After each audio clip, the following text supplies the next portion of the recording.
It is my pleasure to introduce my friend and colleague, Dr. Kelly McFall.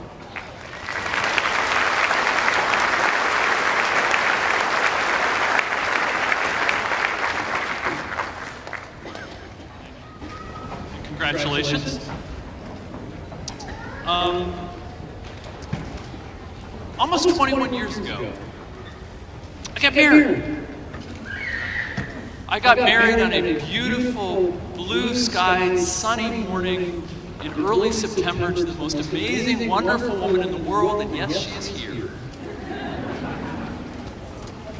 And we got married at 10:30 because that most wonderful, amazing, beautiful woman in the world firmly believed that if you get married when the minute hand is moving up on the clock, it is good luck.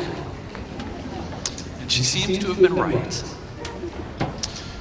And we had a short, casual ceremony. And we did a lunch reception, which I thought I was going to hate and actually ended up liking. And we went back to her apartment, now our apartment. And we opened gifts. And isn't it cool? And yeah, we had to keep little notes about who sent us what so we could get the cards right later. But we got to open presents like we were 5. And then we put them all in a closet. Because less than 48 hours later, we were on a plane. Actually, we were on several planes because we were going to Austria for our honeymoon. And we flew from Columbus to Detroit, and we flew from Detroit to Amsterdam. And in Amsterdam, we got a new honeymoon present because they had oversold our trip to Vienna. And we agreed happily to take $325 each to take a later flight. And this is not the way it works today, where you get some certificate for miles or something that you never use. They gave us $325 in cash in an unmarked envelope. I felt like I was in the bomb. And we flew to Zurich. And then we flew to Vienna, and we took a cab to the hotel room. And I had already learned within 48 hours how you be a good husband, and that's to make your mother-in-law happy. So we went to find a phone booth. And we called my mother-in-law and assured her that we were safe and sound. We went to our hotel room, and I remember, the last thing I remember from that day is falling asleep on my knees on the floor in the hotel room while I waited for her to brush her teeth. We spent 2 weeks in Austria, and we saw Vienna, and we saw Salzburg, and we saw Zell-am-See, and we saw Graz. And we came back to Vienna, and I put her on a plane at the end of that 2 weeks. She flew back to the United States because she had to work while I stayed for 10 months to do the research for my dissertation. Not, by the way I recommend starting a marriage. But it worked. And I can tell, I probably told that story 200 times. And I can tell it sweetly, and I can tell it in a way that's funny, and I can tell it in a way that makes people kind of tear up. But I don't think you heard what I said. I said, I flew. Can you imagine how amazing it is to just say easily and lightly that you flew? And then I got a piece of plastic with a little wire on the end, right? Because this is a while back, before cell phones. And I talked to somebody 7,000 miles away. And the most distinctive memory I have of that experience was kind of cackling with glee as I put $325 in my pocket. Through most of human history, people would have given their life's fortune to fly for 5 minutes.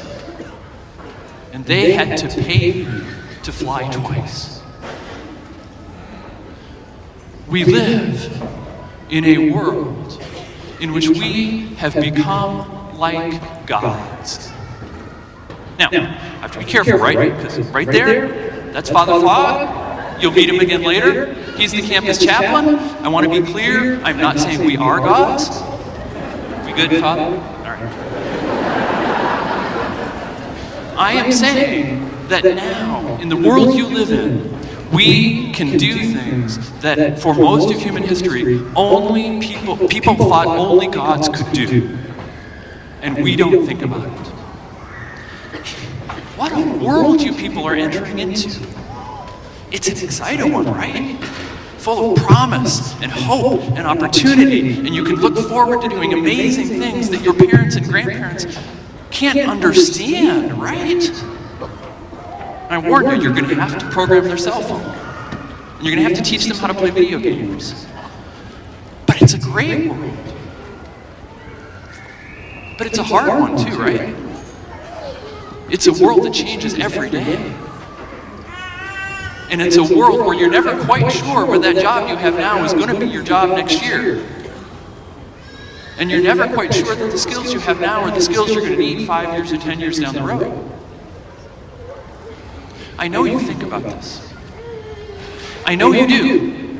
I know some of you thought about it a lot before you came back to Newman, when you decided the job you had wasn't quite the job you wanted or needed.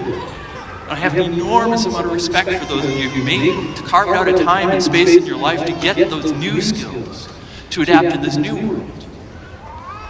And I know many of you who are 19 or 20 think about this a lot. And I know because you come tell me about it. You come into my office and sit in the comfy chair that my wife bought for me.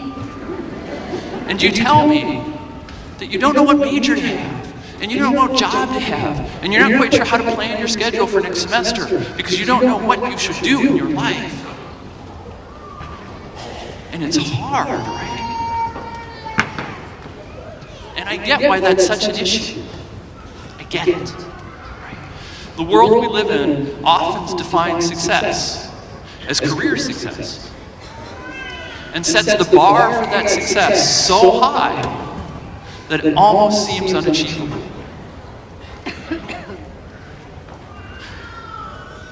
But I worry sometimes. I worry at the end of those conversations because we've spent a half an hour or 45 minutes or an hour talking, and it's all been about your job and your major. Steve Jobs, you all know who that is, right? Just nod your head and smile. Show me you're paying attention, right? Okay, about half of you are still with me, good. Steve Jobs worked at Apple, right? You might have heard of him. He gave a commencement speech a couple years before he passed away. And he said something, I'm going to paraphrase what he said. What he said in that commencement speech is, if you dream big enough, and if you work hard enough, and if you have a vision that is grand enough, you can be like me. Now, many of you will have wonderful careers, and you'll be in the papers, and you will be interviewed, and maybe some of you will be like Steve Jobs. And if you do become like Steve Jobs, I want you to look back at college and remember all the time I spent helping you become Steve Jobs.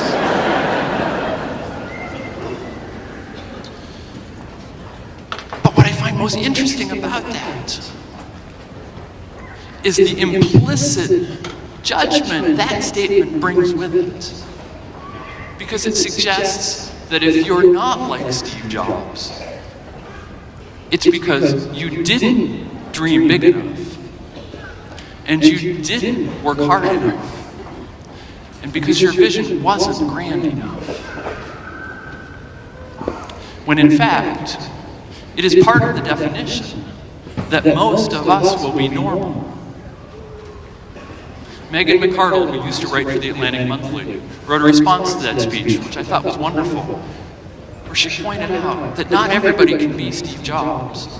And by saying everybody should be Steve Jobs, we are forgetting how important and how vital it is to be a good neighbor, and to be a good spouse, and to be a good father or a good daughter.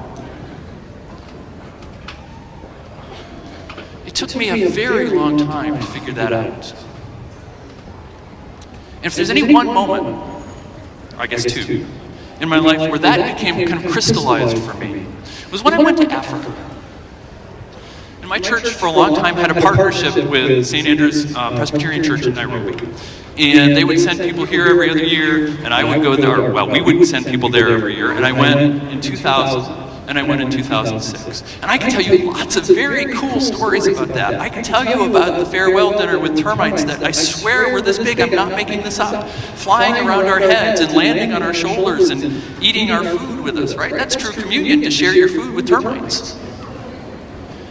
And I can tell you about the 4.5-hour Bible study that we had. I like Bible study, right? Don't get me wrong, Father, but 4.5 hours is a long time. And I can tell you the exact moment when I realized that that liquid in that communion cup that I had just slugged down was not juice, it was scotch.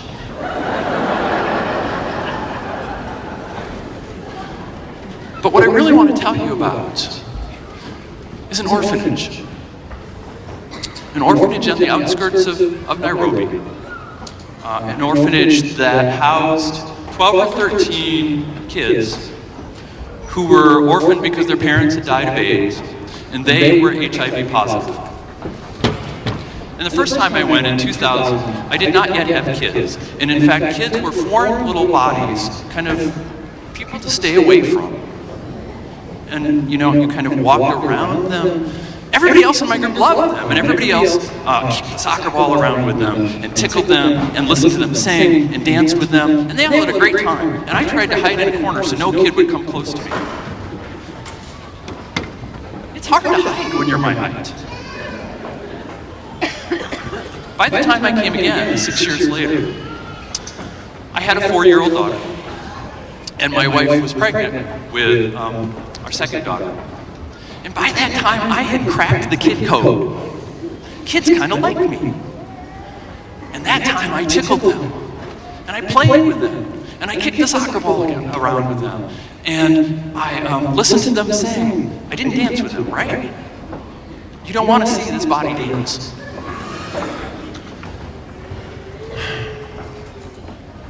The name of this orphanage was Tumaini. And Tumaini is a Swahili word, and it means hope. And I want to be clear about this. The hope that this orphanage offered was not the hope of being cured, or even the hope of living with the disease. In Africa in 2000 or 2006, unless you're very rich, AIDS is a disease to die from, not to live with. And I said there were 12 or 13 children at the orphanage, right? There were 12 or 13 kids each time, but only one of them was the same kid. The rest of them had died. That doesn't mean the name was wrong. This was a place that offered these children hope. It offered them the hope.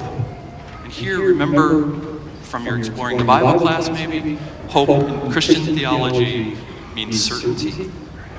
It offered these children the hope that somebody would tickle them, and somebody would dance with them, and somebody would kick a soccer ball around with them. It offered them the hope that somebody would ask them if they wanted their sandwiches cut into squares or triangles. And somebody would take a knife and fork and cut up the meat if they couldn't get it themselves. And somebody would remind them that they had chores to do, and they needed to clear their plates. And it offered them the hope that when they were sick, somebody would tuck them into bed and put an extra blanket on their bed. When they had a fever, somebody would get a washcloth wet and put it on their forehead. And when they had hours, or maybe a couple days left to live, somebody would sit next to them, and somebody would hold their hand, and somebody would remind them that they did not have to be afraid, because they would never, ever be alone.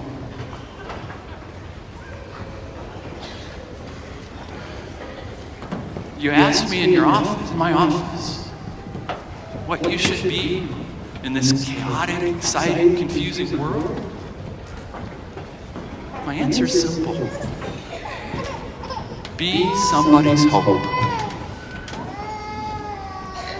Be somebody's hope.